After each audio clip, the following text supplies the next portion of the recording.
All right, we are live, folks. And so tonight it's myself and Predator. Spartan wasn't able to make it on, but we are joined by Swiss Cheese and Short Stack from Father Son Paintball.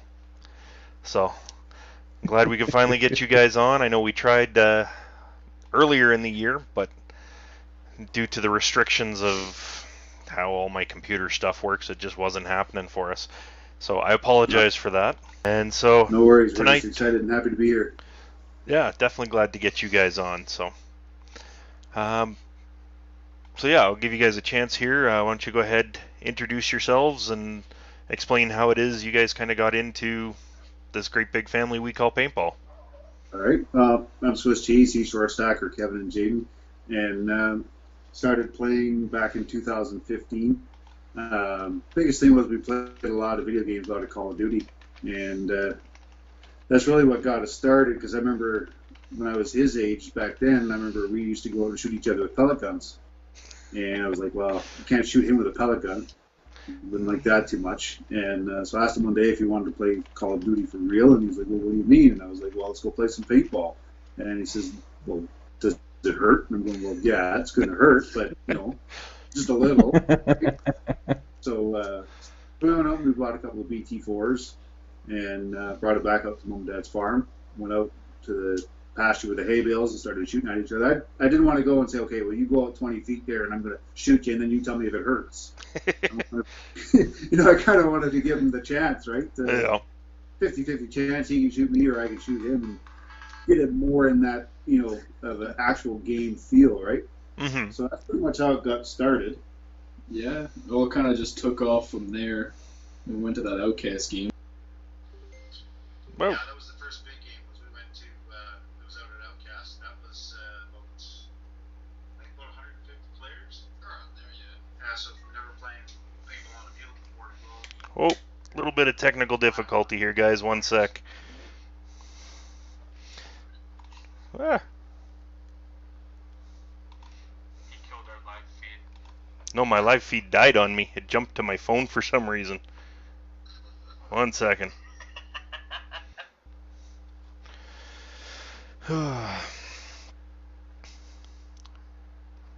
Gotta love technical difficulties.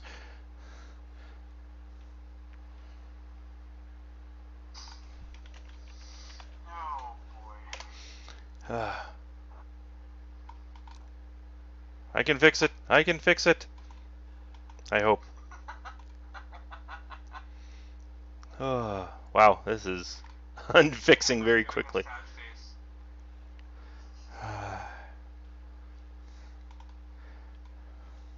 Oh, almost there. Hey, oh. Don't have her stabbing us with that. There we go. Let's see There's if that all your jumps camera back to back. where I want it. Ah, I apologize for this. It never fails. Wouldn't be a show if he didn't have a gremlin or two. Yeah. I blame them. Damn Gizmo.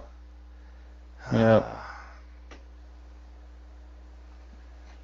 Well, we have audio at least, so there's that. So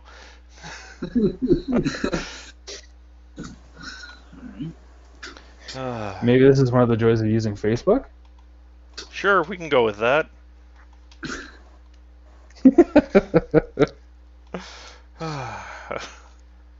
Never fails. Well, feel free to continue with your story, and I'll rebuild. All right, sounds good. Yeah, so basically we hit the Outcast game there, and when we first started, I said, I've only got so much budget for playing paintball. And after we went out and saw what everybody else was playing with, and with different markers and guns and stuff, and what you could actually do to them, by the end of the year, I think the budget went from $300 to probably about $1,000. Around there. We come out of there and we were buying butt stocks and longer barrels and red dots and fake mags and rip clips and e-grip triggers, and so it was just like that. And, You guys went all out. oh yeah, we went all out. That was it. We were hooked. after that, it was just, sky was the limit. Yeah, at one point my gun was actually almost as tall as me because I had, I think, was it 20 inches or 18? No, it was a 16-inch Oh, barrel, 16. but then you had the collapsible stock. Yeah, so the first game you play is, and then you had a door breacher on the end of it. And the picture we've got of him, the barrel is like maybe about an inch from the ground, and the buttstock is like at his nose. And that's what he's running around playing with. Yeah. So. That sounds like my MRX when I had it finished up. I had, what I have, 18-inch barrel, 5-inch mock suppressor, and it was about 3 feet on top of that with a steely tank. So I was running a bit of a beast. Yeah. But it's always fun to start somewhere small and to basically go achieve that. So is the marker that you're going to be running, that beautiful sniper that you've managed to create, is that your final marker? Are you done? Is that your dream marker right there? It is. Like, that is the culmination of all the efforts of, thinking about what I wanted for a marker right from when I started. Not to diss the SAR or anything, because when I first looked at it, I'm like, I'm going to buy a SAR. Because when that thing first came out, I said, there you go, ready-made marker. But when I was looking at it, that's about the time the SAR started coming out. So then you had all the reviews and things on the SAR, and it was like, okay, well, it's just a gimmick. It's not going to be useful in gameplay because you're going to get peppered with the speedballers while you're trying to reload, and so there was all this. First, it had all the hype, and then it was like, it's a fad. It's kind of one of those deals that's just not going to pan out for paintball, right? So then I kind of went away from it, and but as I seen MagFed starting to get more and more involved in the sport, I looked for a conversion kit for the BT4 that I had, and they didn't have it at that time. So on went the fake mag, and we just stayed with the hopper and stuff like that. So then the following year, I'd go out and buy an M17 with the drum mag. So $1,000 the first year, $1,200 the second year. So you can tell we got paintball right away. It was like, you got to have the great, the latest gear and stuff like that. And so I went from playing as an operator to a MagFed guy, and it was very unpleasant to start because I was like the only MagFed guy on the whole field. There is definitely a learning curve there. Yep. So. Oh, absolutely. Especially when you're the only MagFed guy and everyone else is running speedball or pump. Yeah. And of course, this guy, when we first started playing, all he wanted to do was shoot paintballs. Like, I mean, it didn't matter where the target was. All he knew is that if he just kept pulling the trigger, eventually one of those balls would hit somebody. I'm pretty sure we've all played that style. I They got love Just took. as long as they're walking off, that's all that matters, right? Yeah. One of my favorite memories of him doing that was we were playing out here out in the bush, and we were doing like a capture the flag thing, and I stuck the flag up on the twig of the tree, and he's walking around, and I'm waiting for him to go get the flag. Well, I started singing the flag while he's hiding around the tree because I took the flag and made sure it was out in the open. So if I had to go for it, he had an opportunity to shoot me, and vice versa, right? Mm-hmm. So he kind of pulled back to the side, and he's kind of like, well, I'm kind of scared to get it now. And then he turns around the corner, and you can just see him on the video. He's just going pop, pop, pop, pop. He's just going this way now. He's just pop, pop, pop, pop, pop. And be damned if he didn't get me in a headshot. Nice. So as if that didn't boost his ego bad enough. 360 no scope with Call of Duty, and then he comes out and does that to me. So how long have you guys been playing now then? This is our 5th year. Yeah. Okay. This will be our 5th season, yeah. Very nice. So I've seen you guys have done some pretty big trips to make it to games.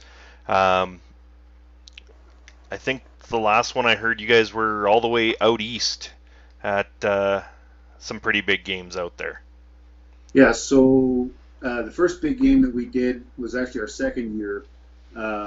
So again, going with the Call of Duty theme, in Chicago, there's a field out there called Paintball Explosion, and it's got Nuketown, the actual mock-up of Nuketown. So he was like, that was his favorite map back then. So I said, well, let's go to Paintball Explosion, play Nuketown, and it was World at War 5. There was roughly around 1,500 players in that game, and so I mean it was a little overwhelming. It was the first time I ever heard him swear on camera. I got back and editing all the footage, and his gun kept jamming, and watching the footage and trying to, going through and everything, and all I hear is this, "Are you effing kidding me?" So he's in this bunker and he's trying to shoot these guys. You can see them; they're only about 30 feet in front of him, but every time they popped out, his gun would jam. Oh no! So then he's field fixing it and stuff and what have you. But no, that was our first trip. To go out east, we went in 2017. We played Operation Honey Badger 6. Mm-hmm. That was at PRZ, which was an abandoned military hospital, and that was strictly mag-fed. That was a 300-player event. There was 3 teams, 100 players each team. Yeah, Blue had a lot more. Like GTF2 had a lot more than everyone else. We did the worst. Yeah, we sucked real bad. I don't think we did any of the objectives. We just went to shoot people. Yeah. That works too. Yeah. I think the funniest one there was I pulled out a grenade, and as I'm about to kick the door open and throw the grenade in, a guy reaches through the those pass-through windows, stabs me with a knife. So he stabs me with a knife, and I'm holding the grenade, and I'm like, well, now what I do? Because if I drop it, we're all dead. So I walk off. I walk all the way back to the respawn with my thumb over the end of the grenade. By the time I get back to the field, most of the paint's leaked out of it, so I just went, eh. Oh no! And then last year was we went back to Flag Raiders and we played. It was called the Battle Royale. Yes. So that was Greg Hastings, Hidden Hedgehog, Alabaster Slim, and Wolf. Yeah. Those were the 4 generals for the game. And then, okay, I remember hearing about that game. We had, I think, about 350 players for that game. So for Canada, those were probably the 2 biggest MagFed style games. So the first day was MagFed only at the Battle Royale, and then the second day was an open event. And that's the one where he was wearing a blow-up suit and stabbing people with a hole punch. Yeah. Yes, I saw that video. I love that video. That was so much fun to do. Yeah.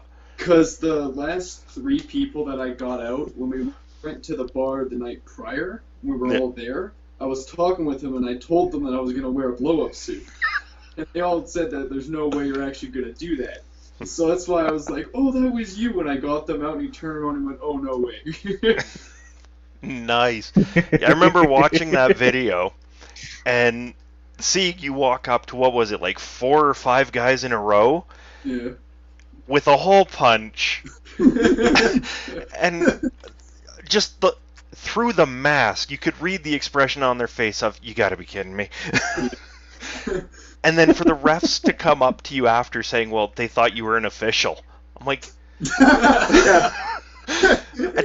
I've been to a lot of paintball games. I've never seen an official in a blow-up suit. With a cowboy hat. Yeah. With a cowboy hat I've seen, but not in a blow-up suit. So I got to admit, if that was an event that we had been running, definitely I'd have told you to keep going. Yeah, it was quite funny because the owners of the field, they come up to us, he's got it on, and the owner of the field comes up to us, he says, I don't know what to tell you. He says, because in a game, there is bounces. If you're wearing regular gear, and there is bounces. Because what he said was he would just go off if there was a bounce. And the guy looked at him and said, well, that's not fair, because there is bounces. But if you're getting more bounces than breaks, and it's on because of the blow-up suit, we might have to have another chat.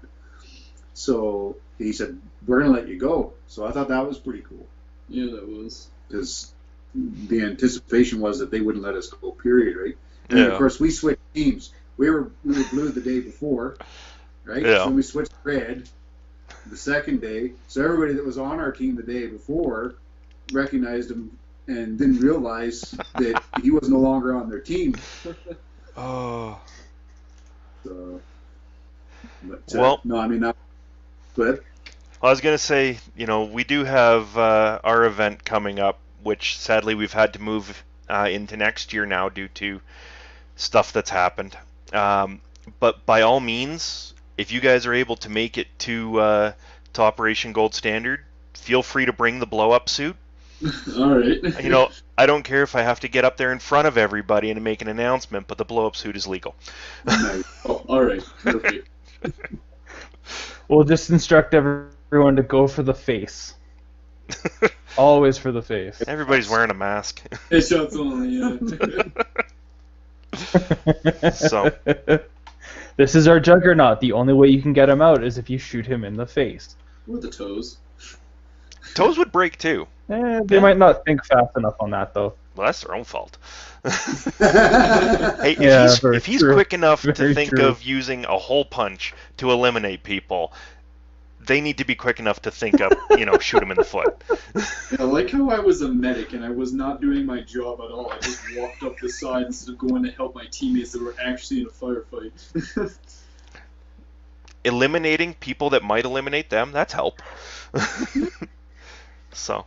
Yeah, that's a good way of looking at it. So what have you guys kind of got planned next for the YouTube channel and such?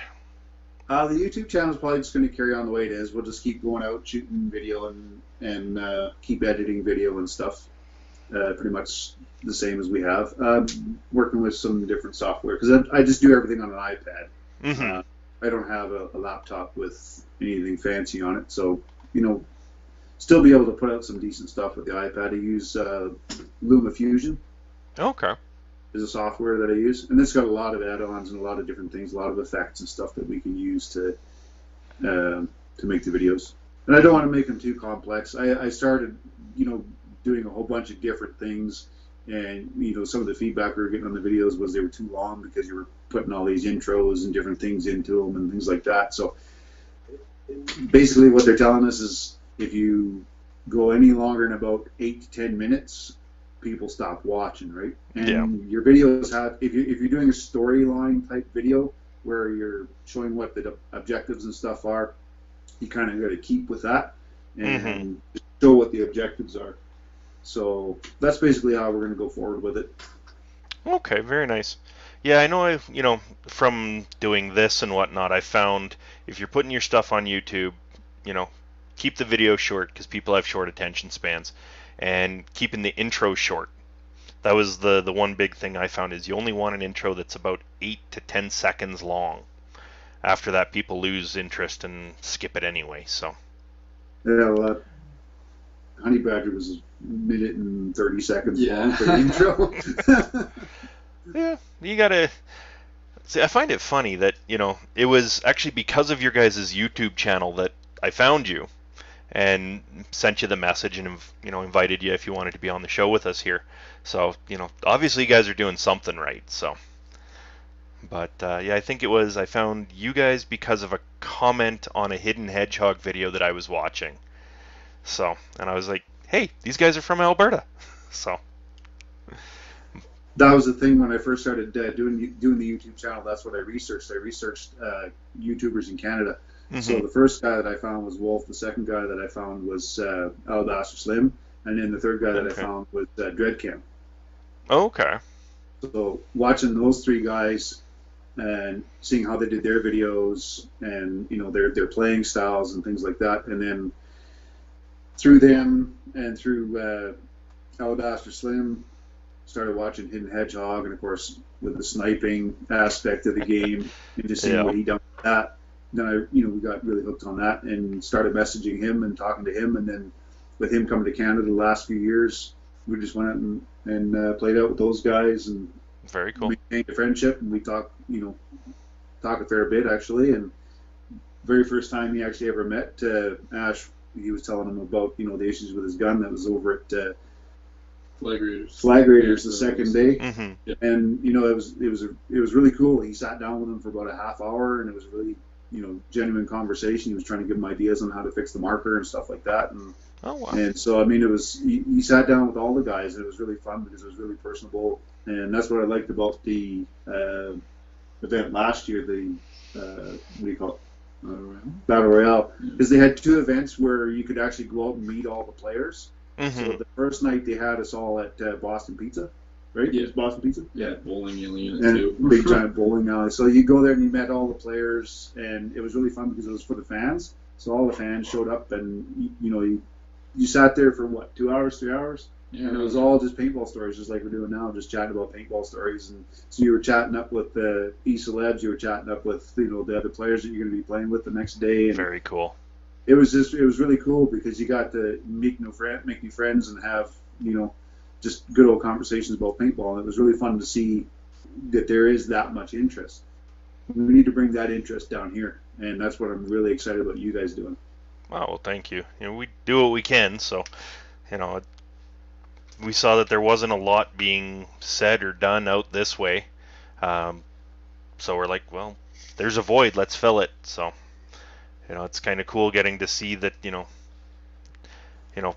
because of the 2 different things that we get to meet guys like you guys, and we've had a lot of great people on the show with us here that we've been able to show that Western Canada paintball is a thing, and it's not just all out east. So yeah. So are any of your just guys' field it is a open yet? thing. It's Nope. Our one field doesn't close.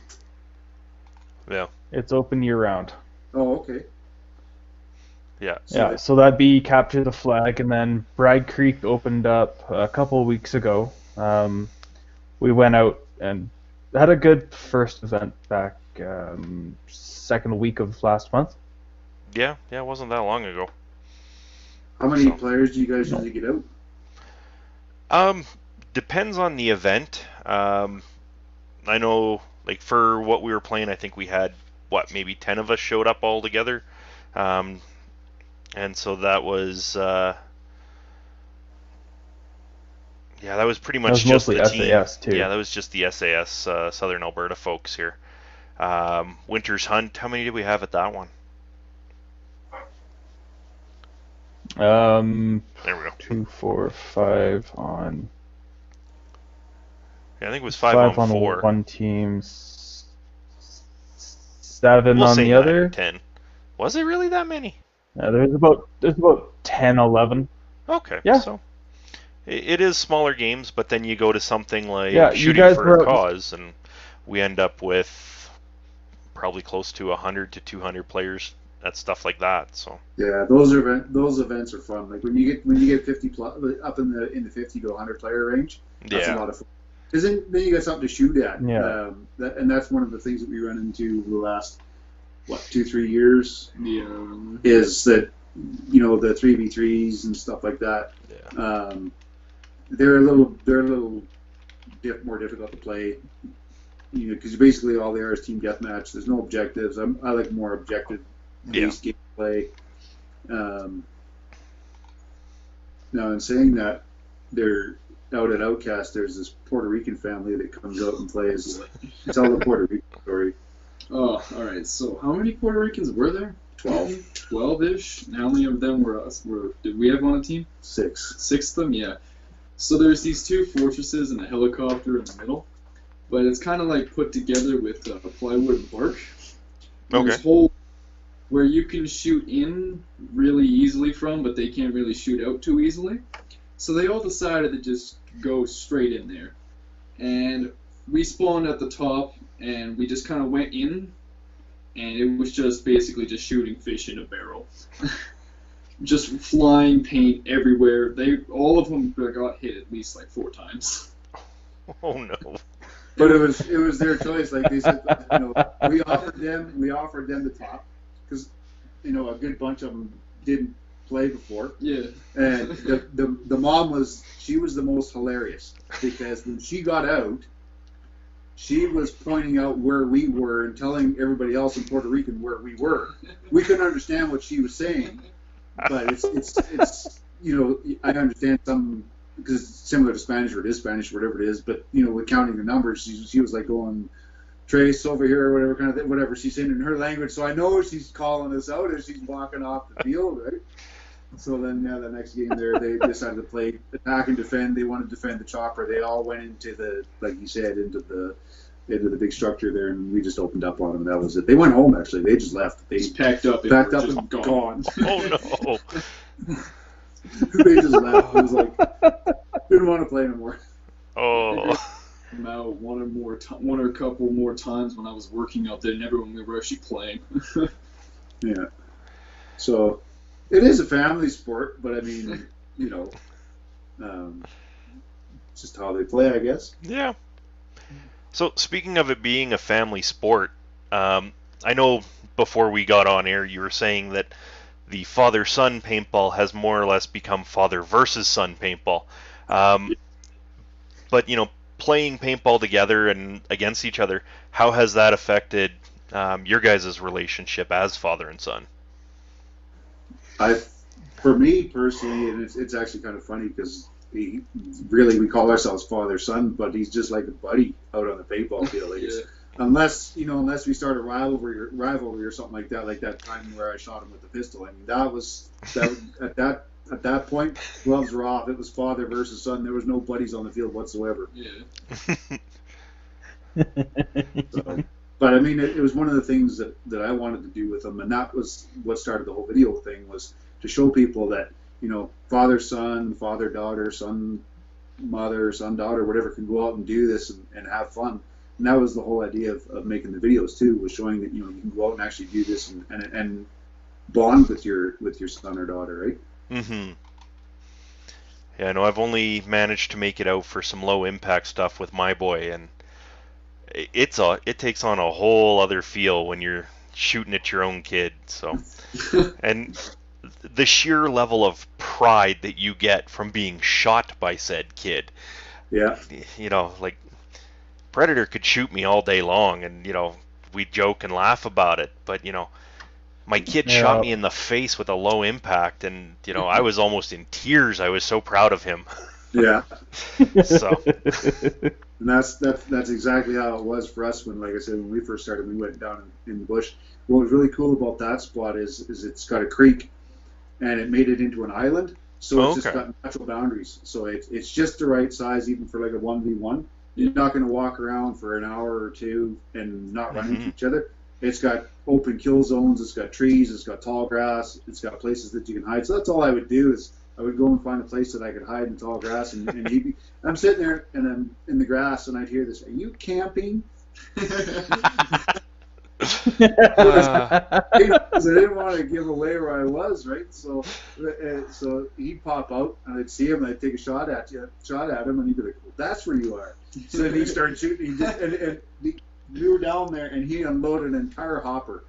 We were there for maybe about 5-10 minutes. You're around there. And once he figured out where I was, he just kept going, because we had E-grips and rip clip hoppers, so it was just like a whole barrage of paint, and all I could do was just lay there and just wait to get shot, because I knew if I moved, I was going to get shot. So, just hope that he runs out of paint first. Hope that he runs out of paint first. Well, the rule was if you ran out of air or paint, you know, it was kind of a draw. I wasn't allowed to shoot him at that point. He was only 11 at that point, so I had to have some mercy on him, right? Only a little bit. Only a little bit. Yeah. Yeah, I've got nowadays mercy's for the weak. Yeah. So we've got Jeremy in the comments here saying Dad gets shot way more often. This is true. Yeah. One of the best ones I can remember was we were playing at Outcast, and he had his AK, and we forgot to put the detent back in the marker, and it was only me and him left, and I knew exactly where he was going, and we come head on. He slid. He fell down and he slid, but he still managed to have his marker up. Well, when he shot, 2 balls come out right here. Because he didn't have a detent. We were like we were 6 feet away, and he slid down. His marker was right up, and as he hit the ground, he squeezed the trigger, and 2 balls right in the face. I was like, oh man! I was like, you blind fired. That didn't count. There's no way that counted. You blind fired.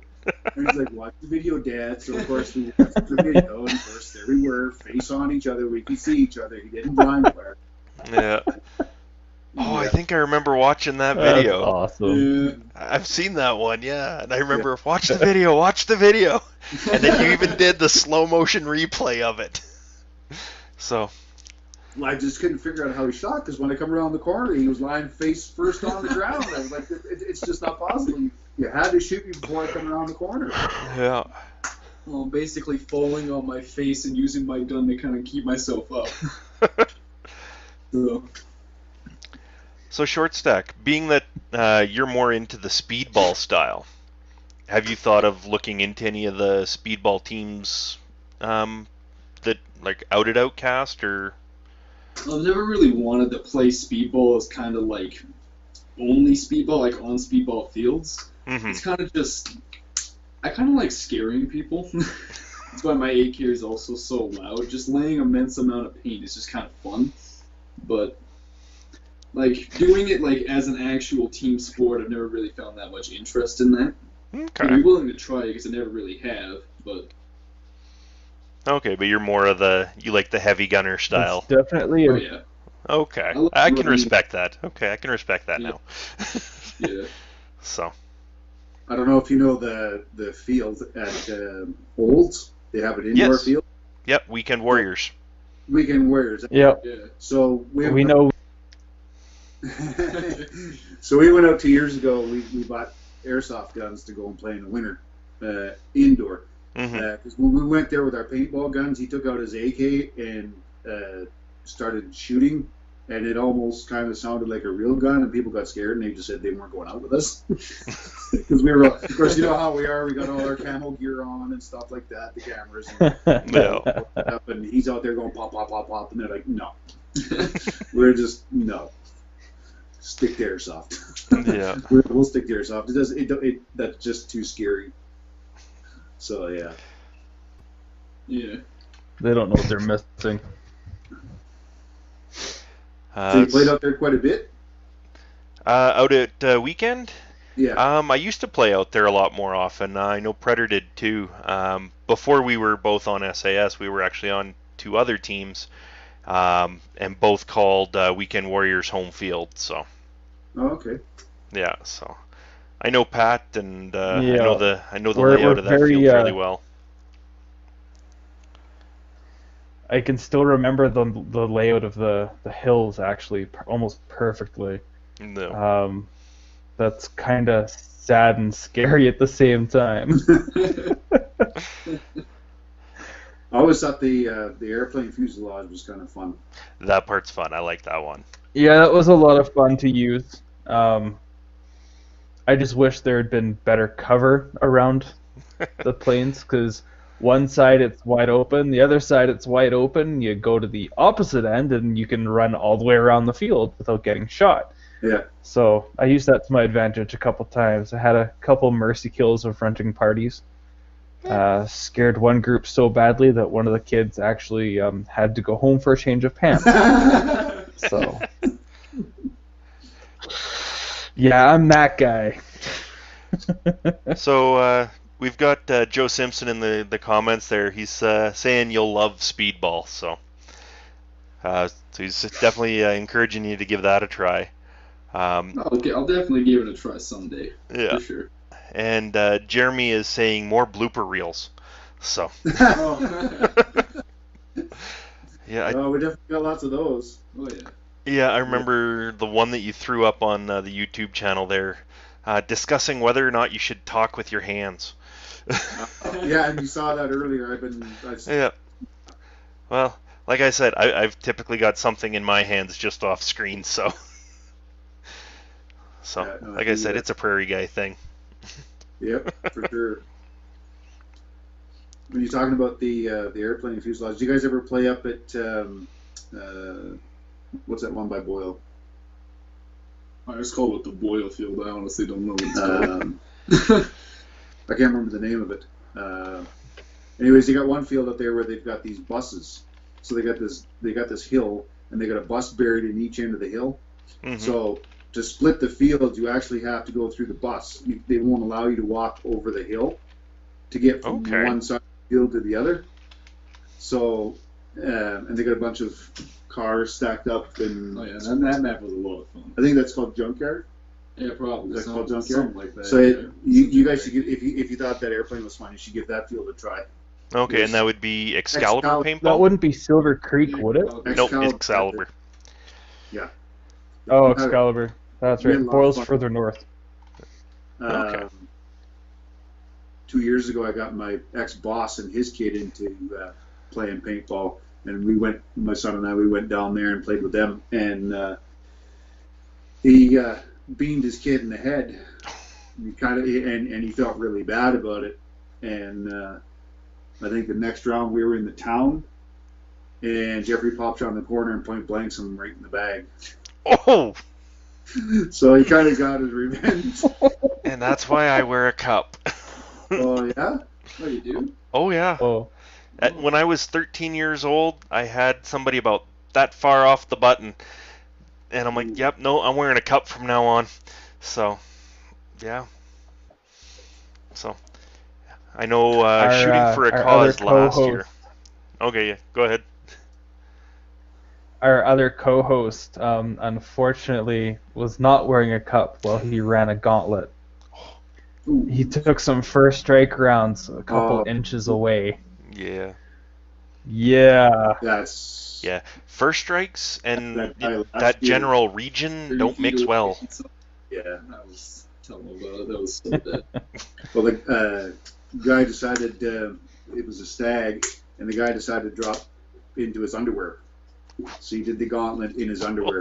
He was bleeding when he was done. Yeah. Like he ran one end, then the other end, and I mean, Oh.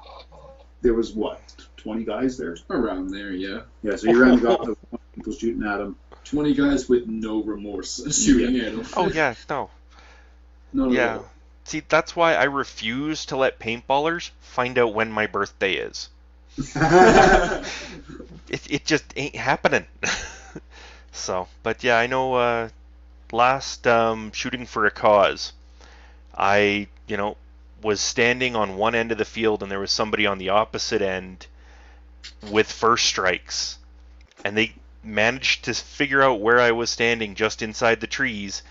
And all of a sudden I hear that zip of a first strike and they connected straight on with my cup.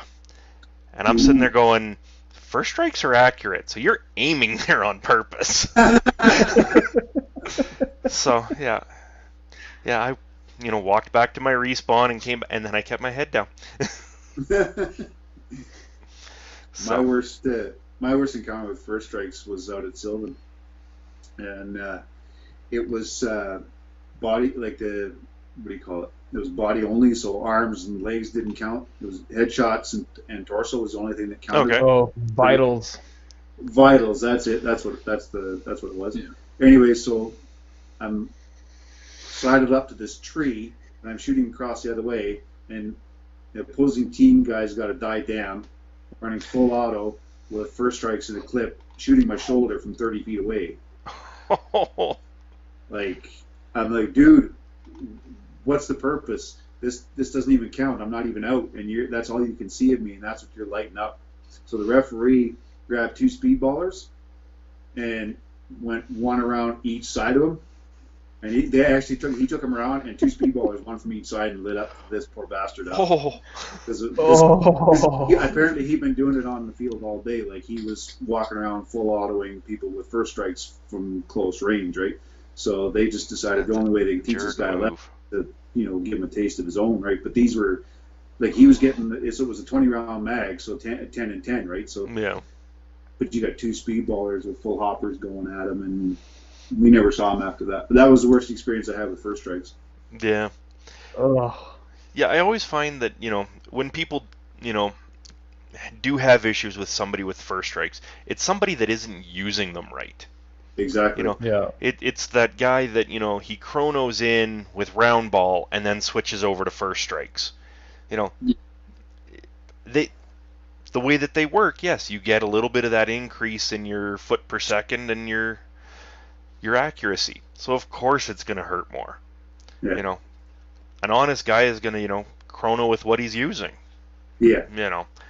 So Depending on where you are, what your event you're doing, like when we played up in Ontario, they had different colored zip ties and tags, and they tagged your marker. So if you're shooting first strikes, first they made you pull your mag, and if you got first strikes, well then they were putting a blue zip tie on your marker. If you were shooting round ball, they put a green zip tie on your marker. So the refs running around the field, they could see at a glance what you were shooting, and they were constantly on the field. So okay, that's actually a really good idea. yeah, That is a really good idea. I like that. We may have to steal that idea. So Yes, absolutely. But yeah, I know like when I'm out on the field and I've got the SAR 12 with me, it's the only time that I bother running my sidearm. I've got a Tipex that I run as well. Yeah. If somebody gets too close that I can't use the SAR, that's what the Tipex is for. So, I don't want to be that guy that lights somebody up from 10 feet out with a first strike. Exactly. So. That happened to me when I first built my rifle to shoot first strikes. It was a young kid. He was probably maybe 13, 14 years old, and he was about 30 feet in front of me, and I kept telling him, because he kept popping out and looking at me, and I kept telling him, all the mark I have is a rifle shooting first strikes. I don't want to shoot you, but you're either going to take a mercy or you're going to bug out, or I'm going to shoot you. No. Because and I don't want to. 30 feet with a first strike is not going to be very pleasant for you, and you won't come back and want to play. So that's what you're saying about having some sense about using the first strike round. Exactly. And most everybody that uses them for what they're for, but you do get the odd guy that just obviously don't.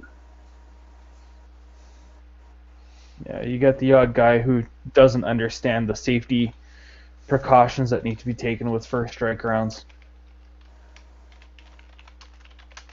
Because really, I think. Sorry, go ahead. Oh, I was just gonna say, I think the worst I had was shooting for cause 1. I got into a crapshoot.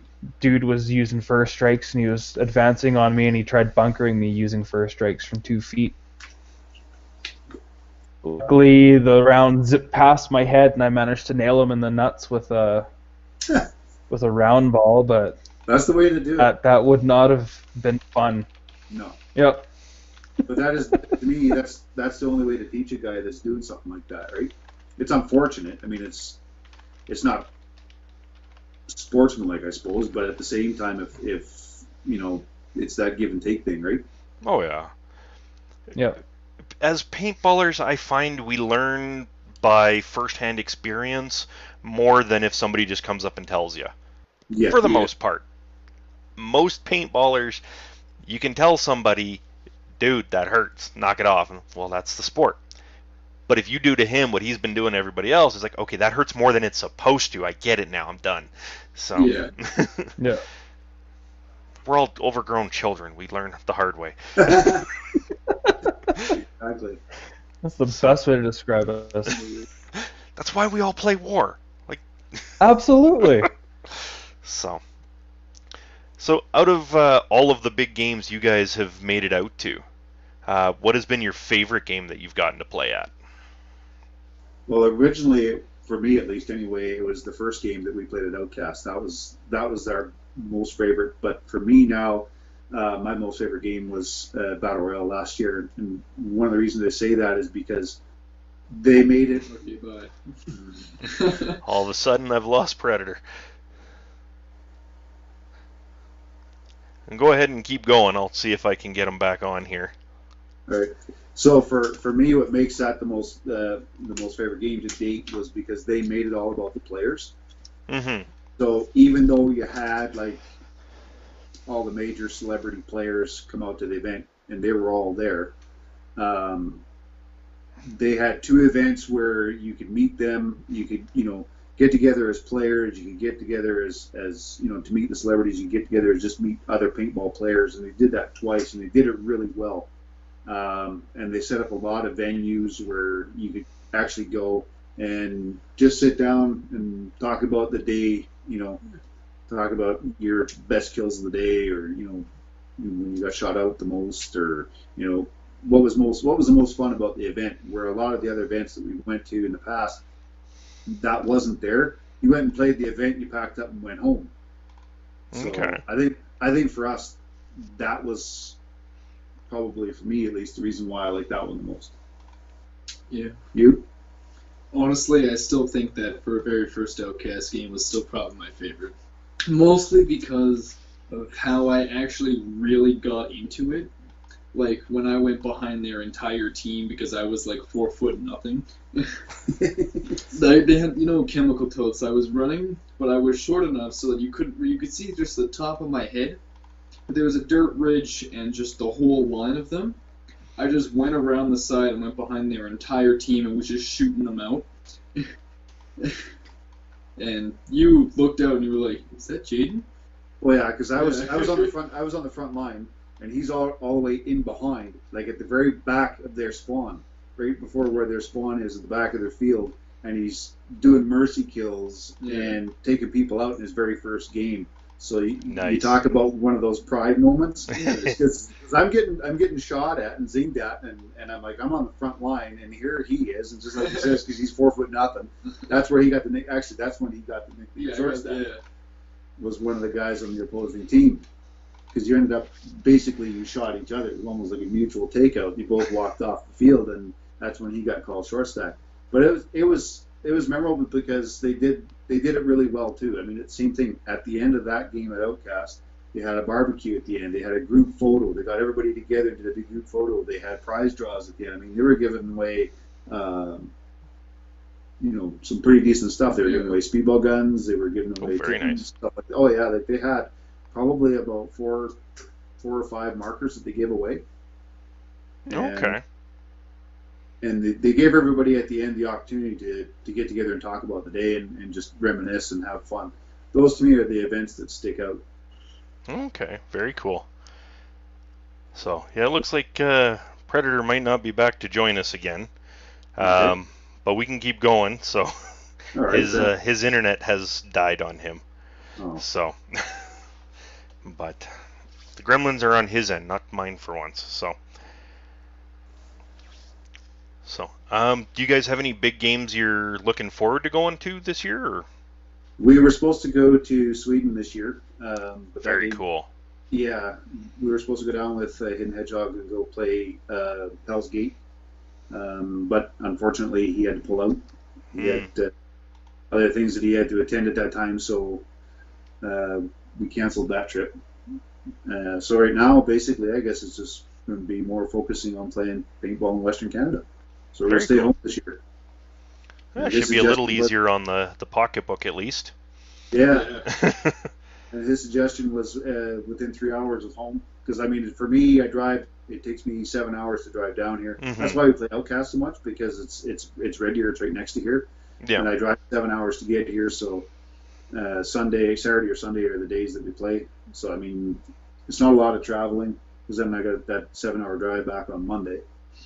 Okay. So when you come down here and then you got to, if you drive 7 hours, and you got to drive 3 or 4 or 5 hours to go find a field, and it gets a little bit too much for the traveling. So that's why we chose Outcast. Makes perfect sense. Well, I know Predator has put together a list of different fields and games Yes. within Western Canada. So, by all means, take a look at that. See if there's anything that catches your interest there. Hopefully, we'll be able to catch up with you guys at some of the fields there. So. There's a lot that catches our interest. The only problem for me is that most of them are on my working weekends, because I work at 10 and 4. Yeah. And that's the same thing for the last 2 years out at Outcast. Every big game they've held has been on my working weekend. I actually flew down one weekend to play it. It was the not last year, year before. Yeah. It was a pretty decent event. They had probably, decent. I mean, for what we call it, like you say, you had 10, 12 people. I think we had 30 people at that event. Oh, very nice. That was the one when we played Catch the Flag and Mike was there, right? That's right. Yeah. When I ran the flag too. Yes. And I got shot in the back, yeah. The only time that it's good to get shot in the back instead of the front. So. Yeah. So. But yeah, no, definitely hope that we can make a few of those events work out, and hopefully we'll be able to find you guys out at the field there. I'd love to actually get to meet you in person and see that beast that you've put together there. So. Yeah, exactly. So. Well, I'm actually working on another part for it. So you know how First Strike has their FSR mount that's got that big dial and you can tip the. Yes. Well, that thing weighs what, about a pound and a half, almost 2 pounds. Okay. So what I've done is I've taken an old red dot that I had, Mm-hmm. and it's got a thumb wheel at the back for adjusting the elevation up and down for the red dot. Okay. So shave the top of the red dot off, put a Picatinny rail on there. I mount my scope on top of that. Now I can put cant in my scope. Oh, very nice. Right, you've got the creme de la creme of scopes. Yeah, But I forked out the extra little bit so that I could get the supremacy on mine. So. I just wish that that scope, like if you see my scope, so it's got the sunshade, it's the big monster sniper looking scope, right? Yes. So if he done something like that, I don't know if you can. I guess the bore size, because that's the bore size of that scope is what? How much bigger than a regular scope? I know you guys were talking about it on when you had him on the podcast. That Yeah. Because I think they're 30 mil rings on a regular scope, and I think yours are 35. Something like that. I can't remember off the top of my head all the numbers. Talking with David Williams, my head was starting to explode. So. Yeah. The knowledge that guy has. Yeah. Is just cool. Yeah. So he definitely knows his stuff. That's for sure. So. That's why I want to shoot my gun side by side with yours, because I'm tinkering around with different valving and different regulator pressures and stuff like that. Mm-hmm. And so, while we're on that topic, when you shoot, how much of an arc is there in your shot with that marker? I haven't had much chance to really play with it too much. I've only had it for one outing. So yeah, I wouldn't really be able to answer that one very well myself just yet. So. Yeah, see, because like right now, I think shooting last year, my furthest shot in elimination in a game is only like 150 or 180 feet, something like that. Excuse me. And that's still pretty reasonable. I had a lot of arc. Yeah. Mind you, I was shooting uphill as well, but yeah. So that's just naturally going to happen. But because I'm using a BT4 Combat for internals, and the reason being for that is it's much simpler. Like, I mean, the tacking on that marker is pretty simple. Yeah. You know, I don't have to worry about losing that little, like we were talking earlier. Yeah. Tiniest of O-rings. But that's what really intrigues me so much about the SAR is, you know, the engineering that's got into that valving, the pressure versus velocity and that sort of thing to make that that first strike go so far. And I think with your marker, I noticed you didn't go with the I don't know, like a vortex tip or whatever. It's got the spiral flutes or the holes to allow the hush tip, the lap go up. Yes.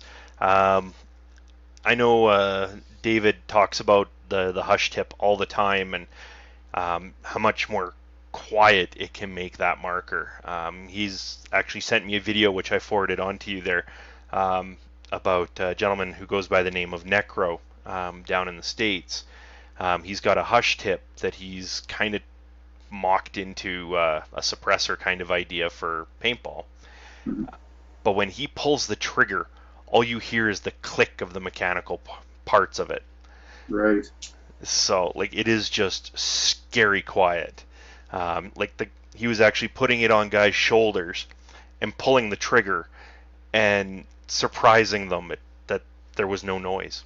Yeah. So. See, that's the problem with mine. See, the way I got mine set up is I use the second stage regulator for my feet per second. So in a BT, you've just got that little screw for a velocity adjustment. It pinches off the power tube, so it reduces the amount of air. So now that I've got that backed right out, like, my marker makes like a big thunk. It's almost like it's just this big loud popping sound. Like it's, yeah. So I mean, I don't think that there's any chance of quieting that. Yeah. Just because of the valve operation, right? Yeah. No. About the only thing you could do is to try and mitigate it somewhat. So. Yeah. I think it's going to help a little bit by now with it being bolt action, that it's going to the bolt is actually going to be shooting through, starting right at the barrel, as opposed to Mm-hmm. having the bolt slide, shoot, and come back. So now that there's no blowback, I'm kind of hoping that that'll deaden some of the sound as well. Okay. Well, you'll have to keep us updated as to how that works out for you there. So hopefully it'll help you to hide a little bit more when you're doing the sniper thing out there. Yes. So with how much your dad has been modifying his paintball marker into what he likes, have you started tinkering with your own at all? Well, the BT4 that I first started out with, I've for the same amount of time I've done way less progress because for one I didn't really have a job for most of it, but I did make my AK basics mostly complete now. I'm probably gonna buy a mag-fed kit for it because I got that speedball gun for Christmas. Mm-hmm. So if I get that on it, and then that'll look pretty good. I'll like it because then I have a mag-fed and a speedball gun, so I can lay paint and I can also join with him. Okay. Yeah. Best of both worlds Go at that get- point. Pardon? Best of both worlds at that point. Yeah. Yeah, because right now we have pretty much every genre of marker. We've got a speedball marker, we've got a pistol, we've got a rifle, we've got an SMG, we've got an LMG. So you're pretty well covered with all the genres, right? Oh, very nice. So, what is kind of the next project you guys have in the works there? Or the next big game that you guys want to try and make it out to, since you're not going out to Sweden this year? Actually, it was gold standard. Yeah, I'm sorry about that. Yeah, No, I was so disappointed. I seen when it popped up my Facebook feed, that they were, doing what they're doing with their field and that, and I was like, oh Yeah. man, that really sucks because I know how much effort you guys have already put into trying to make that happen, and to see it delay another year is a bit of a disappointment. But that basically without going to Sweden this year, that was going to be our big event. We were really looking forward to that one. So yeah, I think we're probably going to have just as much fun this year by coming up to your neck of the woods and doing shooting for a cause and those events out there, and just exploring some of those fields as opposed to staying here and being disappointed with low turnouts. yeah. Well, I definitely hope to see you guys out at shooting for a cause. I know like that game typically has some pretty good numbers out there. The people that show up are a lot of fun to play with. I know we had Jester out there last year.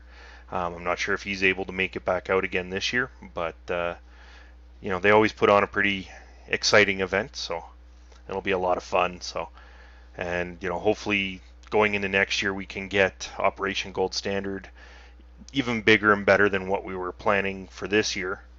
But yeah, sadly the field had some other opportunities come up, and we don't begrudge them any following what's going to be better for their businesses and making them some money, and so it is what it is, right?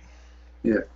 So, but yeah, pretty sure we all shed a bit of a tear when we got that news ourselves, Yeah. along with everybody else there, that sadly it just wasn't going to work out. So, but we'll definitely keep you guys in the loop and keep you up to date as things progress with wherever we end up next. So. Yeah, and with everything that you guys do with that, as little exposure as our Facebook page and YouTube channel have, we'll do everything we can throwing it on there and getting it out to people that watch and people that go on our page, and we'll promote it as much as we can because like you guys are doing, we want to see paintball, whether it's speedball, magfed, whatever it is, Mm-hmm. have more and more people playing. And I think everybody complains about the economy and things like that are impacting the fact that people play, but if you truly want to play, you'll play. Yeah. And that's how we've looked at it. Some years we budgeted lots to play, and some years not so much. But we, every chance we get, we go out and play. Yeah, no, and I feel you there. Like getting out whenever you can, it's you always feel a lot less stressed and a lot better about life. Just walking off the field at the end of the day, no matter how sore and tired you may be. So, just trying to throw something in the comments here.